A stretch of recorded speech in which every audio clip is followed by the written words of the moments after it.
हरिद्वार ज़िले में जो अवैध रूप से जो है वो अस्पताल चल रहे हैं, तो उसके संबंध में आपकी क्या तैयारियां हैं, क्या क्या कर रहे हैं उसके लिए? डॉक्टर हमारा जो प्रोफेशन है वो बिजनेस बाद में है, पहले हम जन सेवा के लिए हैं।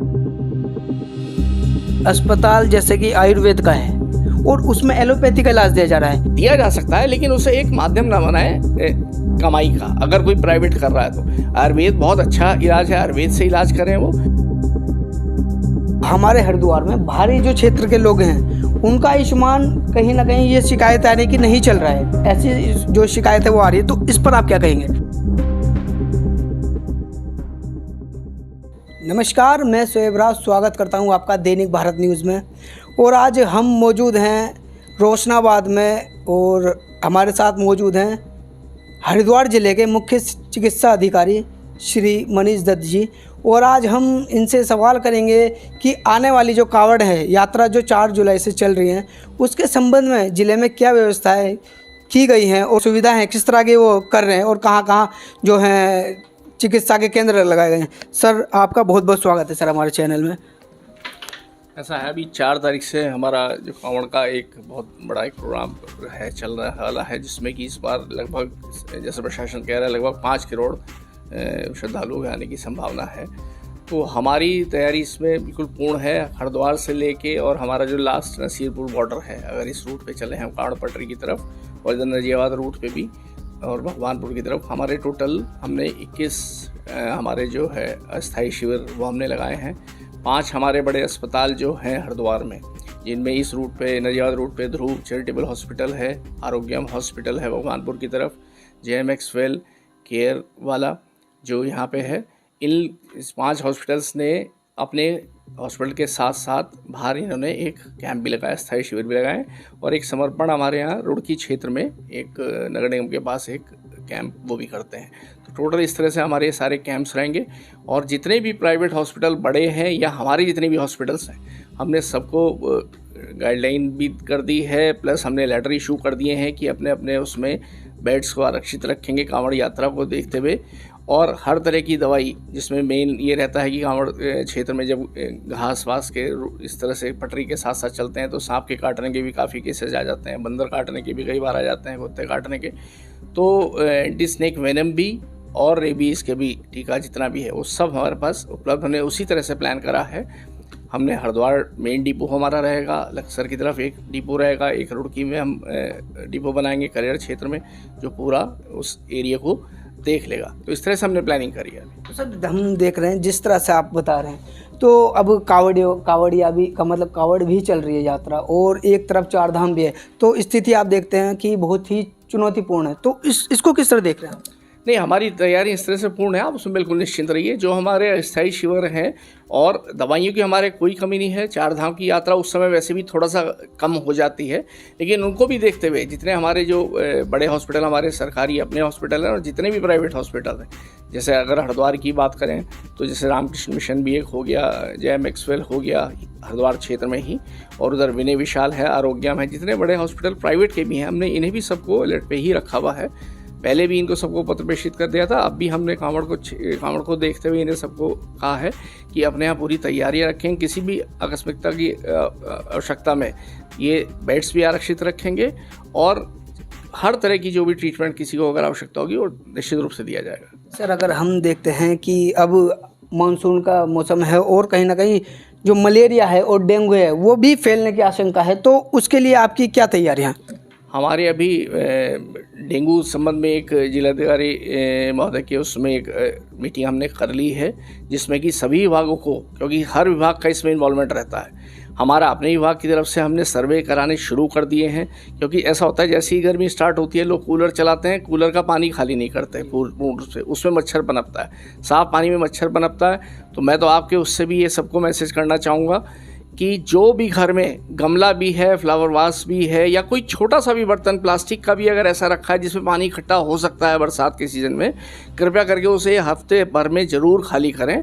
फ्रेश वाटर उसमें रखें, जो हम गमला में कई बार लगा देते हैं, ड्राइंग रूम में पौधा भी लगा देते हैं, उसको भी आप 1 हफ्ते में पानी को ज़रूर उसको निकाल के साफ़ करें, कहीं पानी इकट्ठा ना होने दें। और अगर कहीं ऐसा है कि वाटर लॉगिंग हो रही है तो उसमें मोबाइल ऑयल या कोई भी तेल डाल दें, जिससे कि मच्छर डेवलप नहीं होगा। और ये ज़रूर ध्यान रखना करें कि क्योंकि डेंगू का मच्छर दिन में काटता है, रात के 8:30 बजे से पहले ही काटेगा, और जहाँ जैसे हमारे पर्दे हैं या जहाँ अंधेरा एरिया है वहाँ जनरली छिपके रहता है, छोटा सा मच्छर होता है, तो उसे आप पहचान भी सकते हैं। तो फुल स्लीव्स के कपड़े पहने, बचाव करें, अपना बचाव बहुत ज़रूरी है। हो सके तो मच्छरदानी में सोएं, सबसे अच्छा इलाज है।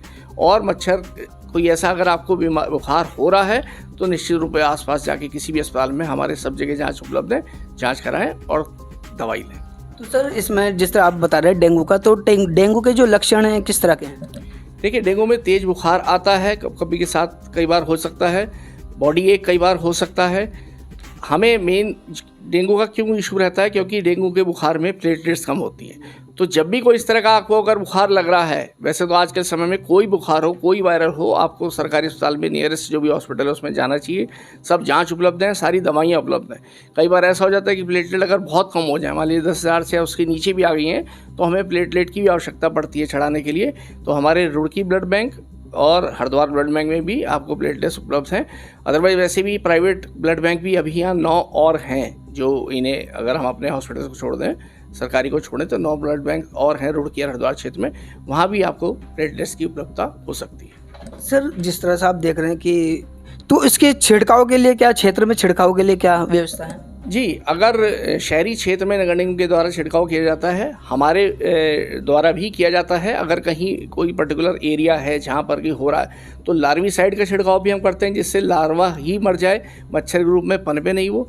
और अगर मच्छर होते हैं तो फॉगिंग भी कराई जाती है किसी क्षेत्र में। अदरवाइज जैसे ग्रामीण क्षेत्र में क्षेत्र पंचायत और ग्राम सभा की जिम्मेदारी है कि वो अपने एरिया में पानी ना जमा होने दें, और अगर आवश्यकता हो तो छिड़काव का कार्य भी करवा दें। सर हम देखते हैं कि हरिद्वार ज़िले में जो अवैध रूप से जो है वो अस्पताल चल रहे हैं, तो उसके संबंध में आपकी क्या तैयारियां, क्या कर रहे हैं उसके लिए? देखिए, जितने भी, अब सबको एक साथ तो बंद नहीं किया जा सकता है, तो आप भी मानते हैं, लेकिन हम कोशिश सब कर रहे हैं। हमने पेपर में भी निकाला था कि जो अनरजिस्टर्ड हॉस्पिटल हैं वो या तो अपना रजिस्ट्रेशन कराएं, किसी डॉक्टर को वहाँ ज़रूर रखें, अदरवाइज़ अपने पेपर्स दिखाएं, नहीं तो उनके खिलाफ हम चालान की जो भी कार्रवाई हमारे CEA में है वो डेफिनेटली करी जाएगी। कई अस्पतालों में हमने अपनी टीम भी भेजी है, उनको बंद भी कराया है, उनके कागज़ भी चेक करे हैं, उन्हें चेतावनी भी दी है कि दोबारा अगर इस तरह से ना खोलें। तो मेरी तो सबसे रिक्वेस्ट भी रहेगी, देखिए डॉक्टर हमारा जो प्रोफेशन है वो बिजनेस बाद में है, पहले हम जन सेवा के लिए हैं। तो कोई भी अगर प्राइवेट डॉक्टर भी है, सेवा करे, जितना इलाज वो कर सकता है उतना ही करे, उससे ज़्यादा ना करे, रेफ़र कर दे। हमारे सरकारी अस्पताल सब जगह हैं और सब जगह इलाज उपलब्ध है, तो ज़्यादा जनता को भी परेशान होने की ज़रूरत नहीं है। हमारे सरकारी हॉस्पिटल्स में आप आइए, अच्छा इलाज, अच्छी दवाएं, सब कुछ उपलब्ध है, और जन औषधि के माध्यम से सस्ती दवाइयाँ भी उपलब्ध हैं। तो ऐसा नहीं है कि इलाज की कोई समस्या है। सर अस्पताल में, काफ़ी अस्पतालों में ये देखने के लिए मिलता है कि अस्पताल जैसे कि आयुर्वेद का है और उसमें एलोपैथी का इलाज दिया जा रहा है, तो इस विषय में आप किस तरह लड़ेंगे इसको लेकर? नहीं, देखिए, अब ये तो थोड़ा सा गवर्नमेंट भी शायद इसमें थोड़ा चेंज करना चाह रही है कि आयुर्वेद वाले भी, क्योंकि हमारे यहाँ आयुर्वेद वाले भी ट्रेनिंग लेते हैं, ऐसा नहीं है, 6 महीने की ट्रेनिंग हम भी कराते हैं, दिया जा सकता है, लेकिन उसे एक माध्यम ना बनाए कमाई का। अगर कोई प्राइवेट कर रहा है तो आयुर्वेद बहुत अच्छा इलाज है, आयुर्वेद से इलाज करें वो। अगर उन्हें एलोपैथिक की आवश्यकता पड़ रही है कि दवा इलाज देना ही है, तो हमारे यहाँ संदर्भित करें, जिससे हम अपने तरीके से उसे इलाज दे सकें। जो एलोपैथिक चिकित्सालय है उसमें उन्हें संदर्भित करना चाहिए। सर अगर हम बात करते हैं आयुष्मान कार्ड को लेकर, तो हमारे हरिद्वार में बाहरी जो क्षेत्र के लोग हैं उनका आयुष्मान कहीं ना कहीं ये शिकायत आ रही है कि नहीं चल रहा है, ऐसी जो शिकायत है वो आ रही है, तो इस पर आप क्या कहेंगे? देखिए, आयुष्मान का सिंपल है कि अगर आपका उसमें रजिस्ट्रेशन शो कर रहा है तो डेफिनेटली चलेगा, कोई हॉस्पिटल हो, कहीं का हो। लेकिन बहुत सा ऐसा है कि जैसे हमारे स्टेट के जो हैं आयुष्मान बने हुए, कई हम हाथ जाते हैं वो दूसरे स्टेट में मिलता है, ऐसे ही दूसरे स्टेट का नहीं चलता। अगर वो सेंट्रल जो उसकी लिस्ट है उसमें शो हो रहा है तो डेफिनेटली इलाज किया जाएगा, उसमें किसी तरह की कोताही किसी को करने नहीं देंगे। हमने हॉस्पिटल्स को कहा है कि जो इस पर आयुष्मान कार्ड है और अगर आपके वो शो कर रहा है तो उसका इलाज डेफिनेटली आप आयुष्मान के थ्रू करिए, उससे किसी तरह का आपको शुल्क लेने की आवश्यकता नहीं है। आप हमारे हरिद्वार की जनता को हमारे चैनल से क्या संदेश देना चाहते हैं? मैं तो ये चैनल संदेश दूंगा कि आप सभी स्वस्थ रहें, किसी वैसे तो अस्पताल में आवश्यकता ना पड़े जाने की, लेकिन अगर चूंकि अभी सीजन में बुखार का आ रहा है, अगर कोई ऐसा बुखार आपको फील हो रहा है तो नियरेस्ट जो भी सरकारी अस्पताल है उसमें अपना जाके जांच और इलाज कराएं। हमारे यहाँ इलाज की पूर्ण सुविधा उपलब्ध है। तो ये थे हमारे साथ हरिद्वार जिले के मुख्य चिकित्सा अधिकारी डॉक्टर मनीष दत्त जी। मैं शोएब राव हरिद्वार से।